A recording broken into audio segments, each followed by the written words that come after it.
Trump quiso castigar a China y China le dio jaque mate económico. La estrategia más ambiciosa que Estados Unidos había lanzado en décadas se desplomó porque China jugó mejor el juego que Trump creía dominar. Soy Richard DeWolf, 50 años estudiando el poder económico mundial y nunca había visto un fracaso tan espectacular. ¿Quieren saber cuándo Trump perdió la guerra comercial sin siquiera percatarse? ¿Quieren entender cómo China convirtió cada ataque estadounidense en una oportunidad estratégica? ¿Quieren ver la anatomía completa del gigante asiático mientras Trump celebraba victorias imaginarias? Quédense hasta el final y descubrirán la jugada que destruyó un imperio. Trump llegó al poder prometiendo ganar contra China, pero la realidad que enfrenta es una superpotencia que aprendió a prosperar precisamente porque la atacó. Si permanecen hasta el final, van a entender que cada arancel que Trump impuso, cada sanción que decretó, cada empresa china que prohibió, fue una lección gratuita que China utilizó para volverse más fuerte, más independiente y más peligrosa para la hegemonía estadounidense.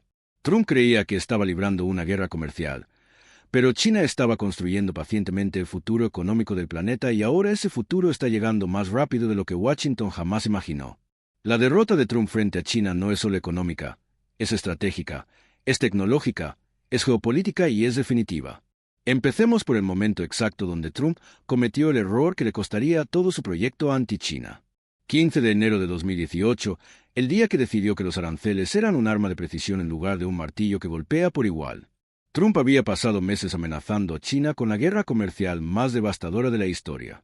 Su equipo económico le había prometido que China cedería en semanas, que su economía dependiente de exportaciones no podría resistir la presión estadounidense. Era una estrategia que parecía perfecta en los análisis de Washington. Estados Unidos era el mayor mercado del mundo. China necesitaba vender allí para sostener su crecimiento. Los aranceles harían prohibitivas las exportaciones chinas. Las empresas chinas quebrarían, el gobierno chino suplicaría por un acuerdo. Pero había un problema fundamental en esa lógica. Estaba basada en una China que ya no existía. La China que Trump tenía en mente era la China de los años 90, manufacturera básica, dependiente de tecnología extranjera y mercado doméstico significativo. La China real de 2018 era completamente diferente.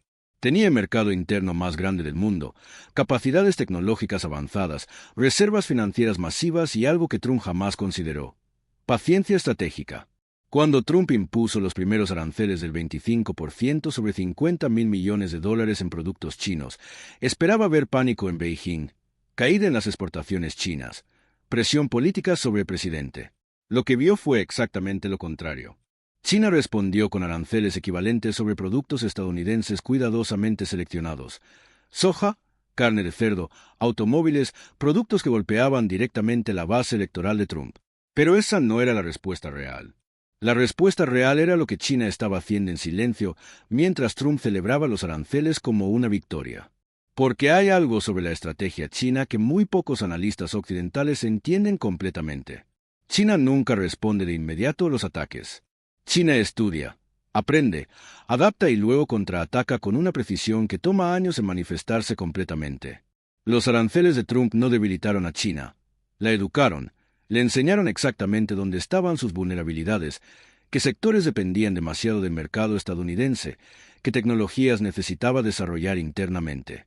Era una lección gratuita de estrategia que ninguna universidad del mundo podría haber proporcionado. Trump estaba mostrándole a China exactamente cómo protegerse de Estados Unidos en el futuro y China tomó esa lección muy en serio. En lugar de entrar en pánico, aceleró todo lo que había estado planeando hacer de todas formas: diversificación de mercados, desarrollo tecnológico independiente, fortalecimiento del consumo doméstico, construcción de cadenas de suministro alternativas. El primer contraataque chino llegó a los 6 meses, pero Trump no lo reconoció como tal porque no parecía un contraataque tradicional. Parecía expansión comercial normal. China empezó a firmar acuerdos comerciales masivos con países que Estados Unidos había ignorado o maltratado: Brasil, Argentina, Chile para productos agrícolas, Australia, Sudáfrica, Mongolia para materias primas, Vietnam, Bangladesh, Pakistán para manufactura. En 18 meses, China había construido una red de suministro global que reducía su dependencia del mercado estadounidense del 40% al 25%. Y eso era solo el comienzo. El segundo contraataque fue más sutil, pero más devastador. China empezó a regalar tecnología avanzada a países del sur global, no a venderla, a regalarla. infraestructura de quinta generación a África, sistemas de pago digital a América Latina, tecnología solar a Asia Central. ¿Por qué regalar tecnología? Porque China había entendido algo que Trump jamás comprendió. El control futuro de la economía global no se basa en vender productos, se basa en crear dependencia tecnológica. Cuando un país adopta tecnología china, cuando entrena a su gente en sistemas chinos, cuando construye su infraestructura digital con estándares chinos, ese país se vuelve automáticamente parte de la esfera de influencia china. Era exactamente la estrategia que Estados Unidos había usado durante 70 años, pero China la estaba ejecutando más rápido, más barato y con menos condiciones políticas. Trump celebraba cada arancel nuevo como una victoria. Pero China estaba construyendo silenciosamente un mundo donde los aranceles estadounidenses ya no importarían porque la demanda estaría en otra parte. El tercer contraataque llegó cuando Trump menos lo esperaba. China empezó a desarrollar alternativas a todo lo que Estados Unidos controlaba. SWIFT. China creó sistemas de pago internos. GPS. China lanzó su propio sistema de posicionamiento. China completó una serie de semiconductores de alta gama. China invirtió $1.400 millones en fabricación nacional. No era solo desarrollo tecnológico, era construcción sistemática de independencia estratégica. China estaba haciendo lo que Estados Unidos siempre había impedido que otros países hicieran, volverse autosuficiente en sectores críticos. Y lo más brillante de la estrategia china era que cada avance tecnológico que lograban lo compartían inmediatamente con sus nuevos socios del sur global. No solo se estaban haciendo independientes de Estados Unidos, estaban creando un bloque entero de países independientes de Estados Unidos.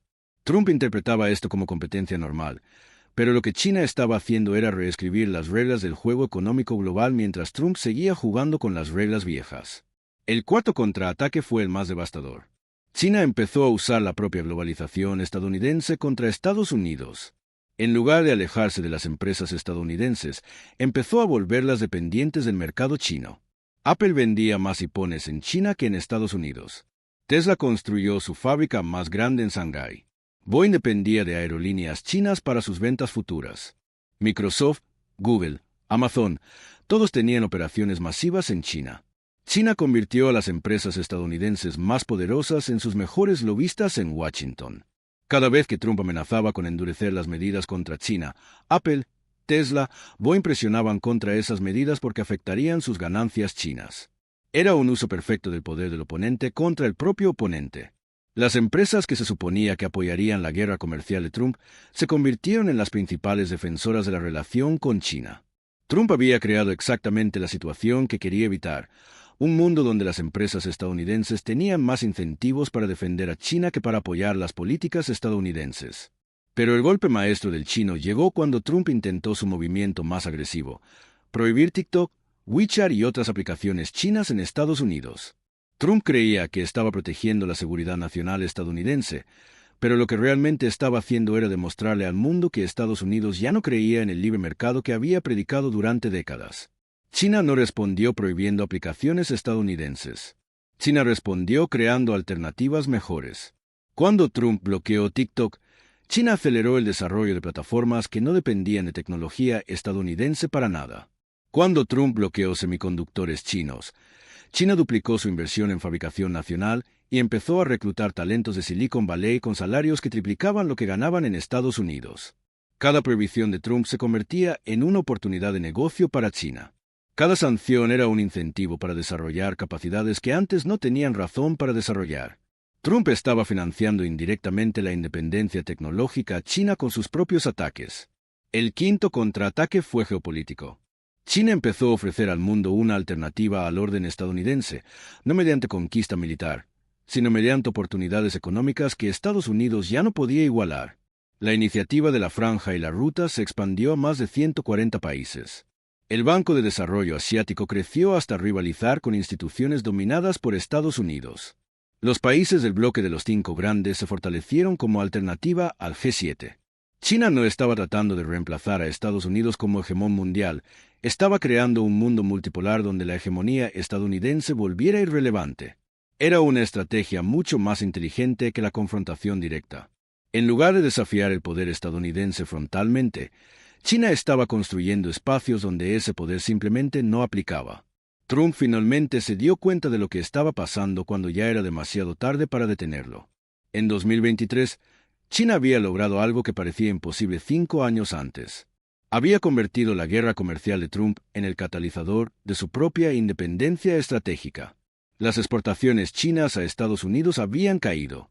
Sí, pero las exportaciones chinas al resto del mundo habían crecido exponencialmente.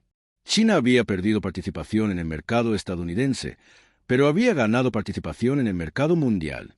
Más importante aún, China había logrado lo que ningún país había logrado desde la Segunda Guerra Mundial. Había construido una economía global paralela que funcionaba sin dependencia estadounidense. El yuan se usaba cada vez más en comercio internacional. Los bancos chinos financiaban proyectos que antes financiaba Wall Street. La tecnología china rivalizaba con la tecnología estadounidense en la mayoría de sectores. Trump había iniciado la guerra comercial para debilitar a China, pero el resultado neto era exactamente lo opuesto. Una China más fuerte, más independiente y más conectada con el resto del mundo que Estados Unidos. Porque hay una diferencia fundamental entre la estrategia estadounidense y la estrategia china que Trump jamás entendió. Estados Unidos juega para ganar batallas específicas. China juega para crear las condiciones que hacen irrelevantes esas batallas. Cuando Trump impuso aranceles, estaba jugando el juego que él conocía: presión económica bilateral para forzar concesiones políticas. Pero China estaba jugando un juego completamente diferente: construcción de alternativas sistémicas para volver irrelevante la presión bilateral. Era como si Trump estuviera jugando ajedrez mientras China rediseñaba el tablero. Y el resultado era predecible para cualquiera que entendiera la diferencia entre táctica y estrategia. Trump podía ganar movimientos individuales, pero China estaba ganando el juego largo. El sexto contraataque chino fue el más sutil, pero el más efectivo. China empezó a usar la propia retórica de Trump contra Estados Unidos.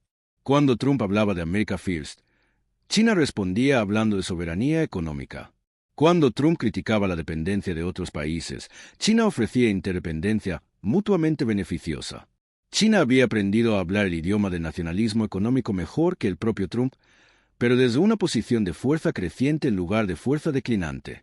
Cuando Trump amenazaba con aranceles, China respondía abriendo nuevos mercados. Cuando Trump cerraba fronteras, China las abría. Cuando Trump hablaba de proteccionismo, China hablaba de globalización. Era una inversión completa de roles. Estados Unidos sonaba cada vez más como una potencia asediada tratando de proteger privilegios pasados.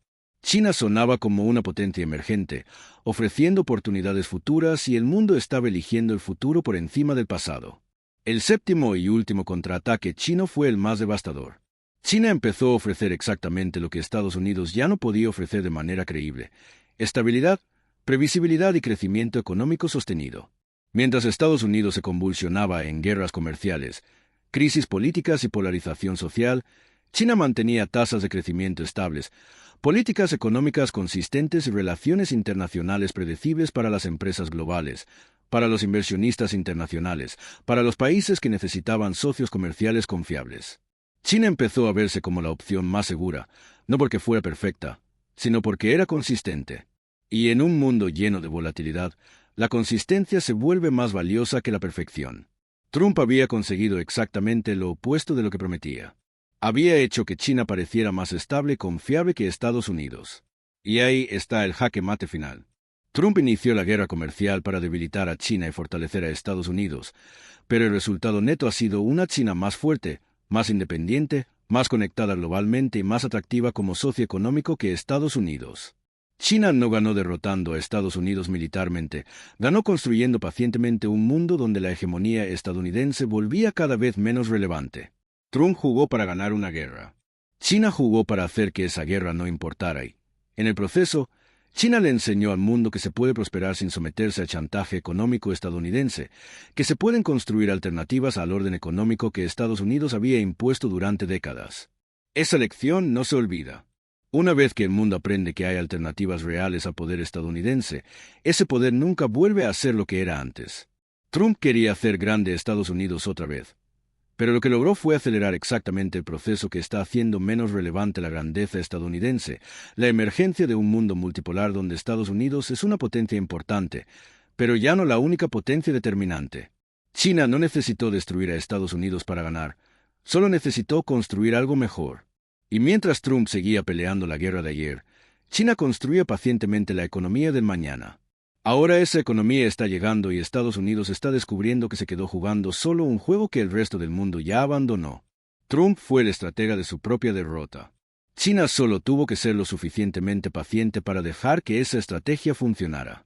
El jaque mate está completo y Trump todavía no se ha dado cuenta de que ya no está jugando ajedrez, sino observando cómo China rediseña el tablero para un juego completamente nuevo, un juego donde Estados Unidos tendrá que competir como un país normal en lugar de dictar las reglas como un imperio.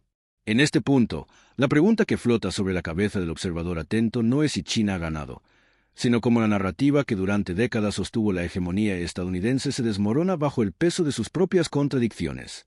La revolución silenciosa que comenzó en los corredores de la Casa Blanca bajo la bandera del America First ha terminado por alimentar la maquinaria de una potencia que, lejos de ser un simple rival, se ha convertido en el arquitecto de una nueva arquitectura global.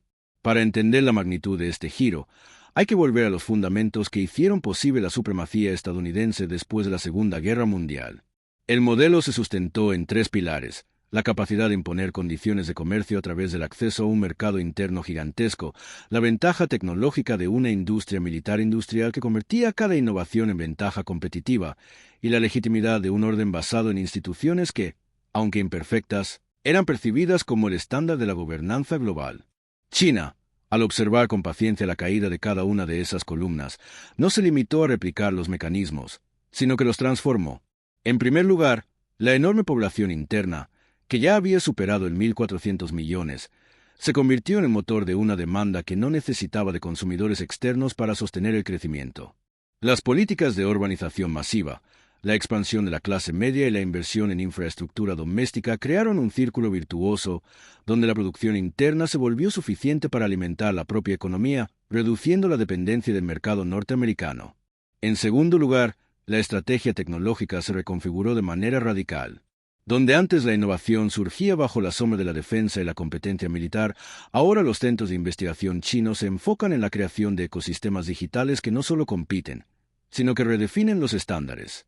La proliferación de redes de quinta generación, la adopción masiva de sistemas de pagos basados en códigos QR y la inversión en inteligencia artificial para la gestión de ciudades inteligentes son ejemplos claros de cómo la tecnología se ha convertido en un bien público que, a la vez, genera poder de negociación. En tercer lugar, la diplomacia económica se ha convertido en una red de alianzas que no dependen de la autoridad de instituciones tradicionales. La iniciativa del Cinturón y la Ruta, con sus puertos, ferrocarriles y corredores de energía, ha tejido una malla de relaciones comerciales que se extiende desde África Occidental hasta el Pacífico Sur. Cada proyecto, cada préstamo, cada contrato de infraestructura lleva consigo una cláusula de uso de estándares chinos, lo que convierte a los países socios en usuarios de tecnología y normas que, con el tiempo, se vuelven indispensables. Todo esto se traduce en una dinámica de poder donde la ventaja comparativa de Estados Unidos se vuelve cada vez más superficial.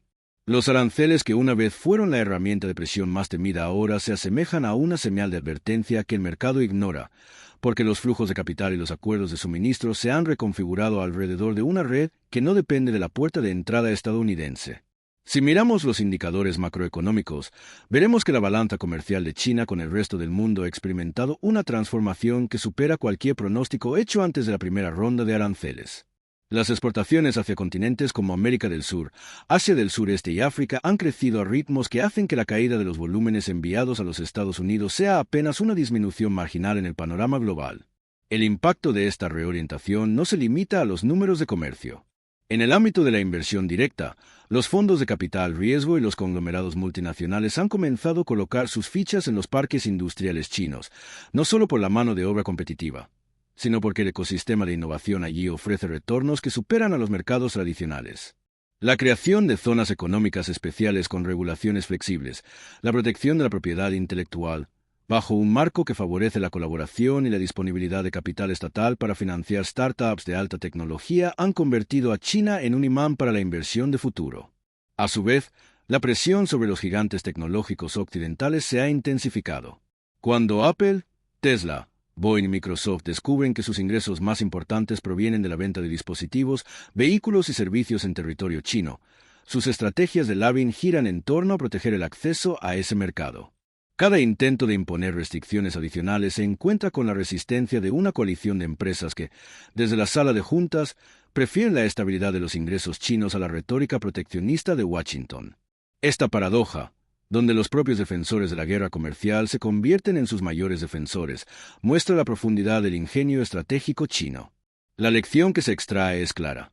La coerción económica, cuando se dirige contra un actor que posee la capacidad de aprender, adaptarse y crear alternativas, no solo falla, sino que acelera su proceso de autosuficiencia. Ahora bien, ¿qué significa todo esto para el futuro de la política exterior estadounidense? La respuesta no es sencilla, pero el patrón emergente sugiere que la estrategia de confrontación directa está condenada a producir más de lo mismo, una mayor resistencia y una mayor capacidad de los adversarios para innovar bajo presión. El modelo que Washington ha usado durante 70 años, basado en la imposición de normas mediante la fuerza de mercado, necesita una revisión profunda. En lugar de seguir aumentando los aranceles y las sanciones, la estrategia debería orientarse hacia la cooperación en áreas donde los intereses convergen. La lucha contra el cambio climático, la regulación de la inteligencia artificial, la seguridad cibernética y la gestión de pandemias son dominios donde la colaboración internacional se vuelve indispensable. Un enfoque que busque la construcción de alianzas basadas en valores compartidos, más que en la imposición unilateral, podría generar un nuevo marco de estabilidad que beneficie tanto a Estados Unidos como a China. Sin embargo, esa vía no es fácil. La política interna estadounidense está marcada por una polarización que dificulta cualquier intento de negociación a largo plazo. Los grupos de presión, los votantes que temen perder empleos y la narrativa de la grandeza nacional crean un caldo de cultivo para decisiones impulsivas que, como hemos visto, solo alimentan la resiliencia china. Para romper ese círculo, será necesario un liderazgo que tenga la visión de mirar más allá del ciclo electoral y que esté dispuesto a aceptar que la hegemonía ya no se basa en la dominación, sino en la capacidad de influir mediante la creación de normas aceptadas por la comunidad global. En este sentido, la educación y la información juegan un papel crucial. La población debe comprender que la competencia no es una cuestión de nosotros contra ellos, sino una cuestión de cómo cada nación contribuye a la estabilidad del sistema internacional. Cuando la gente entiende que la prosperidad está vinculada a la interdependencia y que la seguridad se fortalece mediante la colaboración, el impulso para políticas proteccionistas pierde fuerza. Al mismo tiempo, es inevitable reconocer que China no está exenta de vulnerabilidades. Su modelo de crecimiento depende en gran medida del crédito interno, de la capacidad de los bancos estatales para financiar proyectos de infraestructura y de la confianza de los inversores extranjeros en la estabilidad política del partido. Cualquier señal de exceso de endeudamiento, de falta de transparencia o de tensiones internas podría abrir una ventana para que los actores externos, incluido Estados Unidos, influyan en la dirección de la economía china. Por tanto, la estrategia óptima para Washington podría consistir en una combinación de presión selectiva y cooperación estratégica. En áreas donde los intereses son incompatibles, como la seguridad de la cadena de suministro de semiconductores críticos, los Estados Unidos pueden mantener una postura firme, mientras que en sectores donde la interdependencia es beneficiosa, como la investigación médica o la energía renovable, pueden buscar acuerdos de colaboración que reduzcan la fricción y aumenten la confianza mutua. Este enfoque de presión inteligente requiere una comprensión profunda de los puntos de apalancamiento chino. La creación de un mercado interno robusto, la inversión masiva en tecnologías de vanguardia y la expansión de la infraestructura de conectividad son elementos que, si se comprenden, permiten diseñar respuestas que no solo mitiguen los riesgos, sino que también aprovechen oportunidades de innovación conjunta. En última instancia, el juego de ajedrez que se está desarrollando trasciende a los simples movimientos de piezas negras y blancas. Se trata de redefinir las reglas del juego mismo, de concebir un tablero donde la victoria no se mida únicamente por la captura de territorios, sino por la capacidad de construir un entorno donde los jugadores puedan prosperar sin necesidad de destruir al adversario. Cuando Trump decidió lanzar su ofensiva, lo hizo bajo la ilusión de que la supremacía se mantenía mediante la fuerza bruta. Lo que no anticipó es que la verdadera fuerza reside en la resiliencia, en la capacidad de adaptarse y en la creación de redes que, una vez establecidas, son difíciles de desmantelar. China, al jugar a largo plazo, ha demostrado que la paciencia estratégica supera con creces la impaciencia táctica. La historia recordará a Trump como el presidente que intentó detener la marea, sin comprender que la marea estaba siendo redirigida por un nuevo cauce. Recordará a China como el actor que, Sin necesidad de recurrir a la fuerza militar, logró cambiar el flujo de la economía global mediante decisiones acertadas en política industrial, inversión y diplomacia. Para los observadores que siguen este análisis, la lección es clara. Los modelos de poder basados en la coerción y la unilateralidad están destinados a colapsar cuando se enfrentan a un rival que entiende la lógica de la interdependencia. La única forma de evitar un futuro donde la competencia se convierta en una espiral de destrucción es aceptar que el juego ha cambiado y que la nueva partida requiere de jugadores dispuestos a negociar, a compartir riesgos y a construir instituciones que reflejen la realidad multipolar del siglo XXI. Si logramos internalizar esa verdad, tal vez podamos evitar que la próxima generación tenga que vivir bajo la sombra de un conflicto económico irreversible. Sí. Por el contrario, seguimos aferrándonos a la idea de que el poder se mide por la capacidad de imponer sanciones, entonces estaremos condenados a repetir los errores que ya hemos visto desmoronarse bajo la mirada de un tablero que ya no nos pertenece. En conclusión, la estrategia china no fue una simple respuesta a los aranceles, sino una visión integral que abrazó la economía, la tecnología, la diplomacia y la cultura para crear una alternativa viable al orden establecido. Trump, al intentar romper ese orden, sin comprender la complejidad del sistema que estaba atacando, solo logró acelerar su propio declive. Ahora, mientras el mundo observa, la cuestión que queda es si los líderes estadounidenses estarán dispuestos a aprender de esa derrota y a diseñar una política que reconozca la interconexión global como una fortaleza, no como una vulnerabilidad. La respuesta a esa pregunta determinará si la próxima década será una era de colaboración constructiva o una prolongada fase de confrontación improductiva. El jaque mate está sobre el tablero, pero el juego continúa. La verdadera victoria será la que logremos construir juntos, redefiniendo el concepto mismo de poder en un mundo donde la única constante es el cambio. Si te ha parecido revelador este análisis, suscríbete, comparte y únete a la conversación. Porque entender la jugada maestra de China es el primer paso para no ser atrapado en la próxima ronda de movimientos que, sin una estrategia clara, podrían volver a poner en jaque a la economía global. Y recuerda, la historia no premia a los que se aferran al pasado, sino a los que saben anticipar el futuro. Hasta la próxima, donde desglosaremos otro capítulo de la gran partida que define nuestro tiempo. Lo que quedó claro en cada una de esas fases es que la guerra comercial de Trump no fue una contienda aislada, sino el detonante de una transformación estructural que ya estaba en marcha. China había empezado años antes a trazar una hoja de ruta que no dependía de la benevolencia americana, sino de su propia capacidad de autosuficiencia.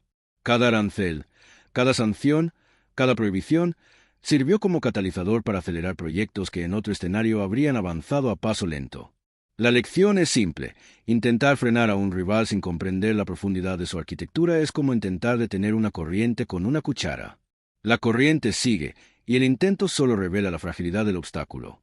En la práctica, esa transformación se tradujo en una red de corredores logísticos que enlazan el sudeste asiático con África, en plataformas de pagos digitales que operan en más de 200 países, y en un ecosistema de inteligencia artificial que alimenta desde la agricultura de precisión hasta la vigilancia urbana.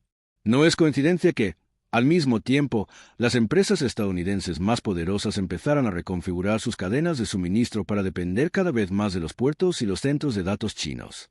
Apple, por ejemplo, vio sus volúmenes de ventas en territorio chino superar a los de su propio mercado interno, mientras Tesla construía la fábrica más grande del mundo bajo el cielo de Shanghái.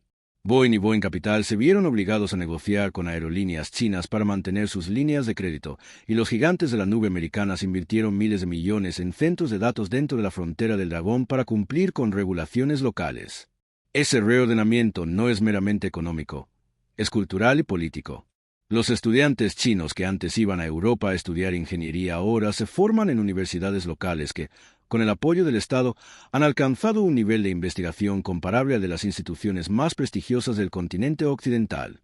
Los gobiernos de América Latina, cansados de promesas vacías, están firmando acuerdos de infraestructura que incluyen carreteras, puentes y redes de energía que se financian en yuanes, no en dólares. La moneda, que hace apenas una década era vista como una herramienta de reserva secundaria, hoy se emplea en contratos de energía, en pagos de materias primas, cada vez más, en transacciones cotidianas. La diversificación de los instrumentos financieros ha reducido la influencia de Wall Street sobre los flujos de capital globales, y los fondos de pensiones que antes buscaban la seguridad del dólar ahora consideran el yuan como una opción viable. Todo esto plantea una pregunta que no podemos ignorar. ¿Qué significa para Estados Unidos el hecho de que el mundo esté creando una arquitectura paralela? La respuesta no es una simple derrota, sino una invitación a redefinir el concepto de poder. La hegemonía tradicional, basada en la capacidad de imponer sanciones y dictar normas, se vuelve menos eficaz cuando los actores internacionales pueden operar en sistemas alternativos que no responden a esas presiones. En otras palabras, la fuerza coercitiva pierde peso frente a la atracción de una oferta más completa, más estable y más accesible. Para que Estados Unidos recupere su capacidad de influir, necesita adoptar una estrategia que vaya más allá de la reacción. Primero, debe reconocer que la interdependencia no es una debilidad, sino una fortaleza que puede ser gestionada. Eso implica invertir en la resiliencia de sus propias cadenas de suministro, no con proteccionismo, sino con diversificación inteligente, fomentando la innovación en sectores críticos como semiconductores, energía renovable y biotecnología. Segundo, debe rediseñar su diplomacia económica no como una herramienta de chantaje, sino como un paquete de cooperación que ofrezca valor tangible a los socios. Los acuerdos de infraestructura deben incluir cláusulas de transferencia tecnológica, capacitación local y garantías de acceso a mercados, de modo que los países beneficiados vean a Estados Unidos como un socio a largo plazo, no como un mero prestamista. Tercero, y quizás lo más desafiante, es reimaginar el modelo interno de desarrollo. La economía estadounidense se ha basado durante décadas en la extracción de valor a través de la especulación financiera y la externalización de la producción. Ese modelo, aunque rentable en el corto plazo, genera vulnerabilidades cuando los flujos de capital se vuelven volátiles y cuando la competitividad se traslada a lugares donde los costos de producción son más bajos. Un cambio de paradigma hacia una economía basada en la producción de alto valor añadido, en la manufactura avanzada y en la investigación-desarrollo puede crear empleos de calidad y restaurar la confianza en el mercado interno. La inversión en educación, en formación técnica y en infraestructura verde no solo es una respuesta a la competencia china, sino una apuesta por la sostenibilidad a largo plazo. Finalmente, es esencial que la narrativa pública deje de presentar a China como un enemigo inevitable y empiece a describir la nueva realidad como una partida de ajedrez en la que ambos jugadores pueden ganar si el tablero se rediseña. La retórica de ganar a cualquier costo ha llevado a decisiones precipitadas que solo han alimentado la percepción de que el poder se mide por la capacidad de golpear. En cambio, el verdadero poder se refleja en la capacidad de crear sistemas que beneficien a la mayoría, que atraigan a los socios y que reduzcan la dependencia de un único polo. La historia premia a los innovadores que saben anticipar el futuro, no a los que se aferran al pasado. En conclusión, el jaque mate que parece haber puesto China sobre el tablero estadounidense no es el final del juego, sino una señal de que las reglas están cambiando. El movimiento siguiente dependerá de la voluntad de los líderes estadounidenses de aprender de esa derrota, de adoptar una visión estratégica que combine resiliencia, cooperación y desarrollo interno. Si lo logran, la partida continuará con un escenario más equilibrado, donde la competencia no será destructiva sino constructiva. Si no lo hacen, el desequilibrio seguirá creciendo y la posición de Estados Unidos se volverá cada vez más precaria. Si este análisis te ha abierto los ojos sobre la magnitud de la transformación en curso, te invito a suscribirte al canal, a compartir este video y a dejar tus comentarios. Cada punto de vista enriquece el debate y nos ayuda a entender mejor los movimientos que definirán las próximas décadas. Recuerda que la información es la primera pieza del tablero. Sin ella, cualquier jugada es ciega. Mantente alerta, sigue aprendiendo y participa activamente en la conversación, porque el futuro se escribe con la suma de nuestras decisiones. Hasta la próxima entrega, donde desglosaremos otro capítulo de esta gran partida que está definiendo nuestro tiempo. No pierdas la oportunidad de ser parte del análisis que, pieza a pieza, revela cómo el poder está siendo reconfigurado en un mundo donde la única constante es el cambio.